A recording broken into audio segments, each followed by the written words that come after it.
নাহিদ ইসলাম বলেন, সার্জিস আলম বলেন, হাসনাত আব্দুল্লাহ বলেন, আক্তার হোসেন বলেন, সিরুদ্দিন পাটোয়ারি বলেন। আপনারা যে নতুন রাজনৈতিক দল করতে যাচ্ছেন, নাগরিক কমিটি এবং বৈষম্য বিরোধী ছাত্র আন্দোলন মিলে, এই নতুন রাজনৈতিক দলের মুক্তির কাণ্ডারি কারা হচ্ছেন? আমরা আমাদের জায়গা থেকে মনে করি যে এই অভ্যুত্থানে সামনের সারিতে থেকে যারা নেতৃত্ব দিয়েছেন, ফ্যাসিস্ট হাসিনার পতনের এই আন্দোলনে যারা নিজের মেধা, দক্ষতা, বিচক্ষণতা, সাহসিকতা এই সব বিষয়গুলোকে নিয়ে সামনের সারি থেকে নেতৃত্ব দিয়েছেন, তাদেরই আসলে এই নতুন রাজনৈতিক দলের নেতৃত্ব দেওয়া উচিত। এবং আমরা মনে করি যে যাদের অবশ্যই এই খুনি হাসিনার বিরুদ্ধে, ফ্যাসিস্টের বিরুদ্ধে লড়াইয়ের কথা বলার, সাহসিকতা দেখানোর, এই যে একটি ছোট হোক আর বড় হোক এরকম যার একটি ইতিহাস রয়েছে, সেই মানুষগুলোই এই নতুন রাজনৈতিক দলের নেতৃত্বে আসবে। এবং আমরা আমাদের জায়গা থেকে একটা জিনিস বিশ্বাস করি, এটি আসলে কোনো রিজিড জায়গা নয় যে কোনো একজন নেতৃত্বের সামনে জায়গাটিতে থাকবে সবসময় সেই থাকবে, এরকম নয়। সে যদি আসলে এই অভ্যুত্থানটা সফল হয়েছে কেন, কারণ জনগণের পালস বুঝতে পেরে সে অনুযায়ী কর্মপদ্ধতি ঠিক করা হয়েছে এবং সেগুলো বাস্তবায়ন করা হয়েছে। সেইমভাবে আগামীর বাংলাদেশে কি আসলে প্রত্যাশা, চাওয়া পাওয়া, সেই অনুযায়ী সামনে থেকে যারা এই বিষয়গুলো ডিল করতে পারবে, যে পারবে সে সামনে নেতৃত্বে জায়গা আসবে, যে পারবে না সরে গিয়ে অন্যকে জায়গা করে দিতে হবে। কয়েকজন নাম শোনা যাচ্ছে গণমাধ্যম, সামাজিক মাধ্যম, সেখানে আমরা যদি বলি নাহিদ ইসলামের নাম শুনি, আপনি রয়েছেন, আক্তার, হাসনাত, মানে নাম বলার সময় হয়েছে।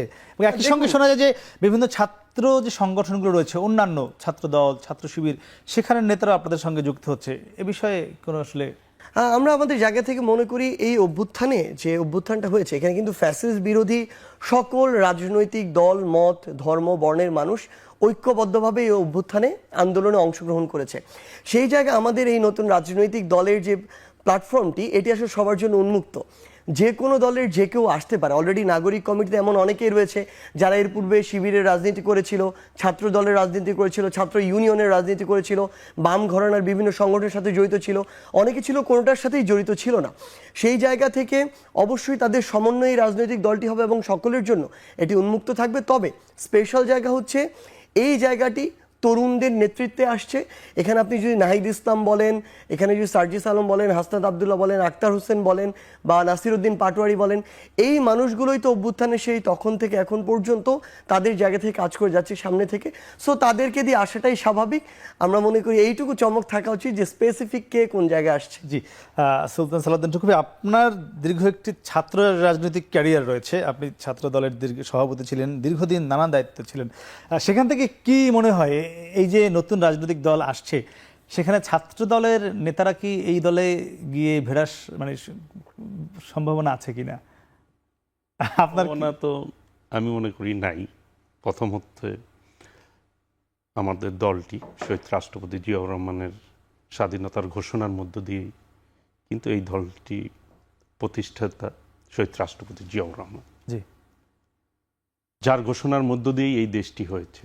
মূলত তার আদর্শকে যারা বুকে ধারণ করে রাজনীতি করে, তারা কখনোই বিচ্যুতি হয়েছে এরকম খুব রেয়ার কেস। কাজে আমি মনে করি ছাত্রদল তার নিজস্ব গতি নিয়ে, নিজস্ব আদর্শ নিয়ে এই পথ চলবে, এটাই স্বাভাবিক।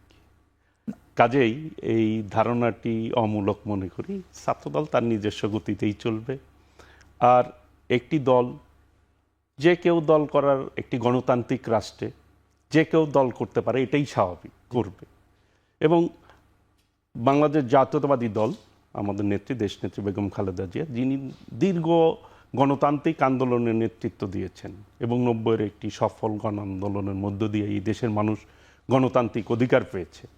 আমাদের ভারপ্রাপ্ত চেয়ারম্যান দেশনায়ক তারেক রহমান, তিনিও এই লড়াই সংগ্রামে, গণতান্ত্রিক আন্দোলনে তিনি কিন্তু পথ চলেছেন আপসীনভাবে।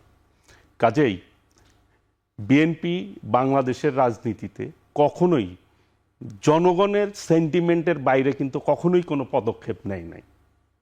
বিএনপিকে কিন্তু কখনোই বলা যায় না যে স্বাধীনতার বিপক্ষ অবস্থান নিয়েছে। বিএনপিকে কখনো বলা যায় না যে গণতন্ত্রের বিপক্ষ অবস্থান নিয়ে বিএনপি স্বৈরাচারের কায়দায় রাষ্ট্র পরিচালনা করেছে। বিএনপি কখনোই ফ্যাসিজম চিন্তা করে এই দেশ পরিচালনা করেছে। বিএনপি এই মুহূর্তে আমি মনে করি সবচাইতে আধুনিক গণতান্ত্রিক দল হচ্ছে, উদার গণতান্ত্রিক দল হচ্ছে বাংলাদেশ জাতীয়তাবাদী দল। কাজেই সেই দল মনে করে যে গণতান্ত্রিক ব্যবস্থায় যে কেউ দল করতে পারে, জনগণের সামনে আসবে, তার আদর্শ তুলে ধরবে, জনগণ যেটা অ্যাকসেপ্ট করবে সেই অনুযায়ী পথ চলবো আমরা। এটা মিনিমাম কোনো, আমি মনে করি যে সংশয়ে থাকার কোনো বিষয় নেই। আচ্ছা, সেক্ষেত্রে এই নাগরিক কমিটি বা বৈষম্য বিরোধী ছাত্র নতুন যে রাজনৈতিক দল করবে তাদের কি আপনারা স্বাগত জানাবেন? অবশ্যই, ইতিমধ্যেই তো আমাদের ভারপ্রাপ্ত চেয়ারম্যান দেশনায়ক তারেক রহমান বলেছে দল করতেই পারে গণতান্ত্রিক রাষ্ট্রে, একটি গণতান্ত্রিক ব্যবস্থায়। সেটি একটি বার্তা তার একটি, কিন্তু আমরা মাঠে ঘাটে ময়দানে গ্রামে গঞ্জে সেটি কি আমরা দেখতে পাচ্ছি? অবশ্যই, আমরা সব সময়ই বললাম তো, উদার গণতান্ত্রিক দল হচ্ছে বাংলাদেশ জাতীয়তাবাদী দল। সকল গণতান্ত্রিক সরকার এই দলকে আমরা স্বাগত জানাই অবশ্যই।